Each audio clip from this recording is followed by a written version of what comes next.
cheerful melody at difficult times.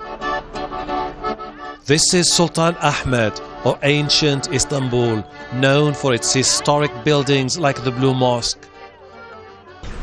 Summer is usually the time when the whole city is packed with visitors, but it's not the case this year.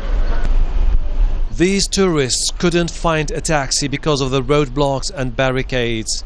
Others curious about the protests in Taksim Square. This is one of the most popular tourist attractions in Istanbul, but Taksim Square is occupied by protesters threatening to stay for as long as it takes until their demands are met. The whole area houses hotels, restaurants and shopping malls, and there are concerns that tourism might decline if the unrest continues. Hotels in Istanbul are starting to feel the brunt of the crisis. There's a drop in the number of tourists. Short-term reservation cancellations are at around 15% as we speak. If things continue the way they are, they expect much bigger drops in numbers. Tourists don't like to go to places where there are problems. Many businesses here rely on tourism.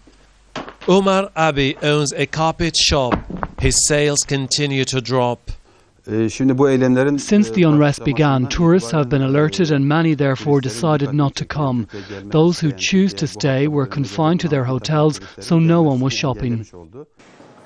The anxiety has also spread to the stock market, which at a certain point dropped by as much as 10%, its sharpest decline in a decade. Turkey's economic growth was the envy of Europe. In 2011, it was at 8%, but last year it declined to less than 3%. But while financial indicators suggest no panic for the time being, Turkish economy remains vulnerable. Economists like Burak Soltoglu warn prolonged political instability could leave the stock market at the mercy of speculative investors.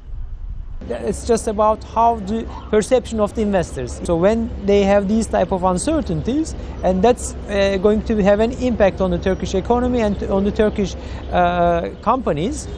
So if they realize that might be the case, and then people start to sell off in the Turkish stock market. But people here are eager to see the crisis over and a return to calm so that business can prosper once again. Hashem Ahelbarra, Jazeera, Istanbul.